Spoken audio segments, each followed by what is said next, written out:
Welcome back to the channel. This is the Action Figure Grader, and today we're going to look at mint on card vintage Star Wars figures, both graded and ungraded, buy it nows as well as auctions. Lots of interesting content to go through across the entire line, early card backs all the way through the Power of the Force line. So thank you for those that watch the channel and enjoy my content. Be sure to leave me a like if you did. And so let's go ahead and take a look. This was kind of an interesting sale. This one has the staining to the cape on the Tusken Raider, lots of staining. So it's something that you got to be mindful of with the Tusken Raider on the early card backs. And these capes, even inside the blister, can degrade over time and cause this staining issue. And it's unfortunate because this one was an AFA 85 12 back B Sand People. Punched example, no price sticker. It's still sold for $565, but keep in mind that grade is no longer applicable because of the staining. It happens with the Sand People. It happens with vinyl cape Jawas. I don't know if I've ever seen staining to the cape to Leia or maybe Lando or Obi-Wan. I'm sure it's happened, but it just doesn't happen as regularly as it does with the vinyl cape Jawa or the Sand People. So it's just something to keep in mind. And clearly this one has heavier staining than usual. Oftentimes it's in one little corner, but as you can see, this one has really started to degrade inside the blister. It's crazy. I don't know what causes it other than maybe heat, but you would think if it had been heat that the blister would have also yellowed. So anyway, just an interesting sale that was at $565. This seller is someone I don't know, but has had a lot of mint on cards sell recently at auction. None of them were perfect, but they have some wear and tear and things like that to it, but very nice budget-friendly examples that are priced very fairly. This one was a 21 back hammerhead, clear blister, but obviously it's got some edge wear and things like that to it. That one sold in an auction for $300. He had a slightly yellowed blister, 41 back offerless Jawa. And you can see there, lots of edge wear around the hang tab on the back there, card wave, things like that. So again, none of these are perfect. It also has some dings to the blister. But in terms of presentation and, coming with a sliding acrylic case like these do, really nice additions for, someone who maybe doesn't have to have the highest grades out there. So that one sold for $175.50. This was a nice example of the 48 back C Revenge of the Jedi R2-D2 sensor scope, slightly yellowed blister, unpunched with a Toys R Us price sticker, unfortunately right on top of that Revenge of the Jedi offer. That one sold for $330. This was a made in Mexico biker scout. So you can see there in the lower right left-hand corner, it's got made in Mexico. So this is a Lily Letty example of the biker scout. Again, not perfect, lots of edge wear to it. One bid on this one at $165. We've seen higher grade examples go for close to $1,000. So, again, none of these were what I'd call super high-end figures, but so what? You don't have to have that if you are trying to watch your dollars right now. So that was a pretty fair price at $165 for what it was. Here was another ungraded example. This was the 77 back a Power Droid punched example with a Fred Meyer price sticker. This one was actually in pretty good shape overall. Slightly yellowed blister, but usually the 77A Power Droid gets really heavily yellowed, and this one is just very slight. And that one did sell at $190, which I think is actually a pretty good deal. I had one of these CAS 85 that I sold for like $450 or so, and mine was much more heavily yellowed than this one. This one was a just very slightly yellowed blister and in really good shape overall, probably about 80 grade condition. So pretty good price there at $190. This one was another one that I thought was a good deal.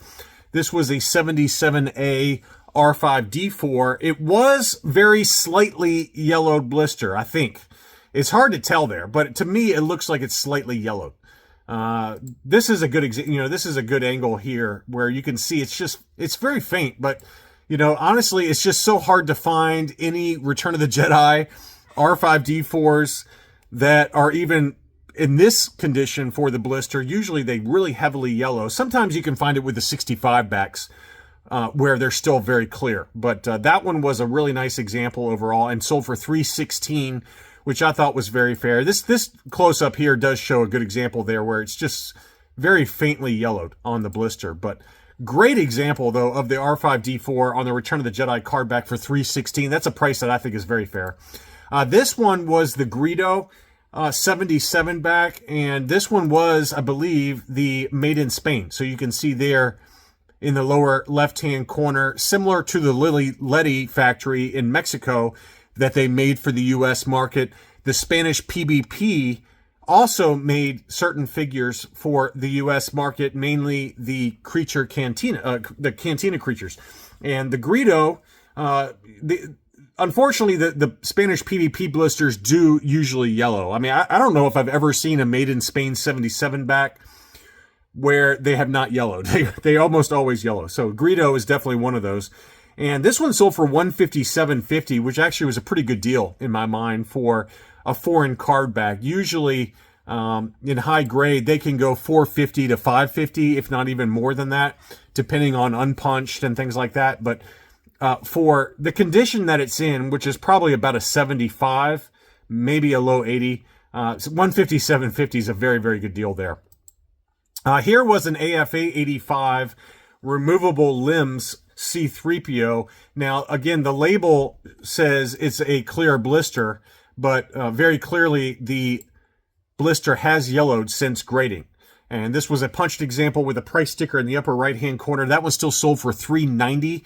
If it was still a true clear blister, you could probably add at least $200 or $300 to that price. But very nice example overall. Just keep in mind that, again, that the label is no longer applicable. Here's one that I had in a what to buy video. This one is a slightly yellowed blister die-cast Slave 1 from South Beach Toys. And a pretty nice example that was listed for $445.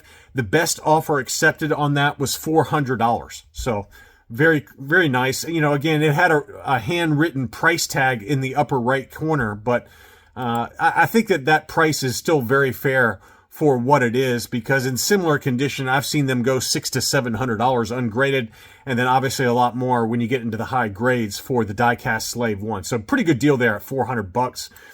Next up, I hesitated to show this one because I don't know much about this seller. They've had some really high-end graded examples of different play sets and vehicles that have been at auction, and the seller had zero feedback and still does have zero feedback.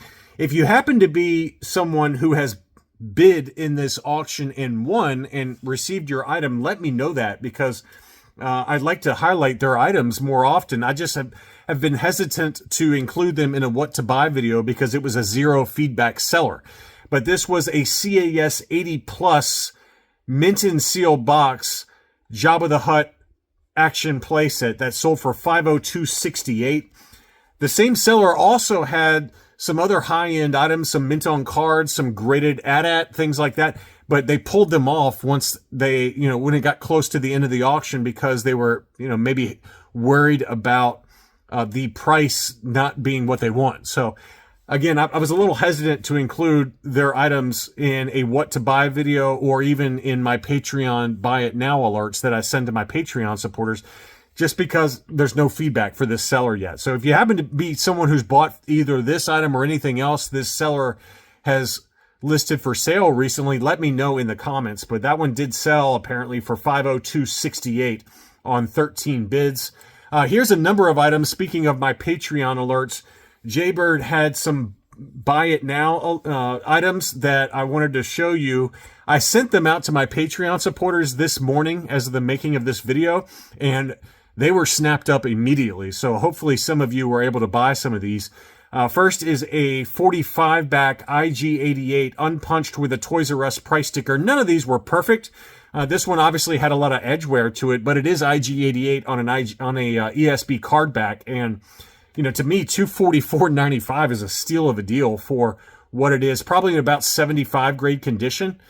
Slightly yellowed blister IG88 for $245, very fairly priced. Here was another one that I sent out this morning that was bought immediately. This was a clear blister 47 back 4-LOM offer Bosk. And we just saw one of these that sold in the last Jeff Jacob auction on Hakes, and it went for huge money. It was an AFA 85. This one was not perfect by any means, but it was a clear blister. It looks like it had some dings right there in the upper right-hand corner. But overall, a pretty clean example. I mean, you could make an argument that this is pretty easily a 75 grade, and it was listed for $225, which for a clear blister, I can tell you that the 47 back 4-LOM offer Bosk and Dengar, nearly impossible to find at all, but really hard to find clear blister like this. And that's why they sold for so much in the last Hakes session in January. Just because they're so hard to find clear blister and in that high of a grade. They were both AFA 85s, if memory serves, and they both of them sold for over $1,000. So that one I thought was a great deal at $225. Another one that I sent out and sold immediately was a clear blister Wicket on the 77 back A for $210, and that was a true clear blister. So I thought that was a great deal as well. This one is probably grade worthy. It was in very clean condition, just some light edge wear to it, but I think it gets an 80 grade pretty easily. It did have some litho issues in the upper right-hand corner, but so what? For $210 clear blister, that is a really good deal there, and hopefully one of y'all were able to grab that that are a Patreon supporter. Next up is a 77A Ben Kenobi with the, I think this is the alternate image. It looks like the alternate image to me. Maybe the alternate image is the one with the side profile. I can't remember. I can't keep them straight, but that was a very nice example. $255 in an auction, 28 bids on that one. 77 back A in about 75 grade condition, mainly because of the wear around the hang tab. But a pretty decent deal. It also had some blister bubbles, so, probably about a 75. So next up, we have a bunch of Power of the Force I had to go through. There are some beautiful examples that have either sold or resold, which we'll get to in a second. But it's an interesting comparison here. So we've got two different Amonomons that sold, one of them ungraded and one of them graded AFA 80. This one was ungraded and it had a lot of edge wear. You can see the heavy creasing to the card. This is at best a 70 grade. And it sold for $416 in an auction.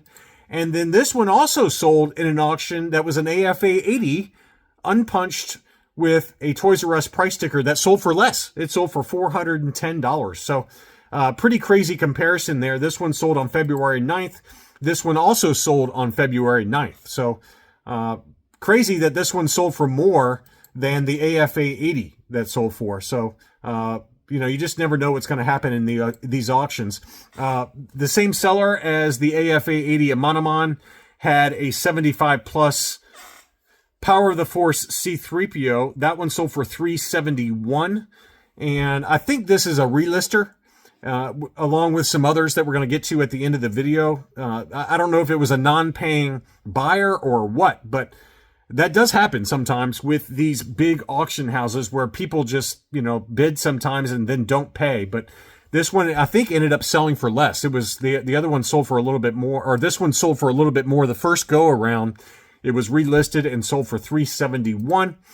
This seller, who I've never bought from, but I see regularly sell on eBay, he or she had some incredible ungraded Power of the Force that are super high grade. I mean, these are pristine examples that, have never been graded, but are very, very clean, and I think are certainly grade worthy.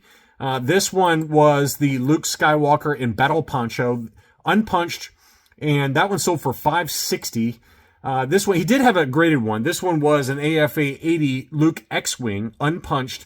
That one sold for $730, which is about in line with market. I mean, you might get it slightly less than that in the sixes, but to me, for an AFA 80 unpunched, no price sticker, Luke X-Wing on the Power of the Force card, $730 is well within the fair market value for that one. So the subscores on that one were 80, 80, 90. So 190 subscore on that one as well. Pretty pristine. The other ungraded examples, though, were super clean and definitely worth sending in to be graded, in my opinion. We had the Princess. Well, this one maybe wasn't because of the writing on the name pill there. But some of the others that we're going to show you in a second definitely were. So this one sold for $404. And again, it did have some writing on that one, which I did note when I sent them out to my Patreon supporters. I said, hey, just a heads up, it does have writing on the name pill, which probably precludes it from being graded, other than maybe collector archive services where you can send it in for the preserved grading, where they just preserve grade the figure and coin even, but obviously the card back can't be graded because of the handwriting on the name pill. But these, some of these others were extremely nice. So we had a C-3PO removable limbs, unpunched, no price sticker for $404. This Han Solo obviously was viewed as a grading candidate. It sold for $909. That's a big number, and usually a price reserved for graded examples of the Han trench coat. So a little bit surprised it went that high, but it was a very clean example. Probably gets an 80 plus, potentially even an 85 grade. And then going back to Probstein auctions, these were two that were relisted. First is the AFA 85 Darth Vader, and this one was unpunched, no price sticker, and sold for $13.50. That's a big number, but certainly a beautiful example. And then this one was actually picked up by a friend of mine who will remain nameless to protect the innocent. This one was an AFA 85 plus Luke Skywalker Jedi. And this one ended up selling for a lot less than the first go-around. I think the first go-around was in the 1600s, if memory serves. Clearly was a non-paying buyer, and so they relisted it, AFA 85 plus, and it sold for $13.60. So congrats to my buddy who was able to pick this one up. An absolute stunner, and certainly one of the highest graded on the census is my guess. I didn't look it up on the population report, but I gotta believe that this is one of the highest graded examples. AFA 85 plus, straight 85s for the sub-score. That one was a beauty, and congrats again. So anyway, just some recent sales on eBay for vintage mint on cards. I hope you enjoyed the video. Don't forget to leave me a like if you did enjoy the video. Thanks again, and I'll be back soon.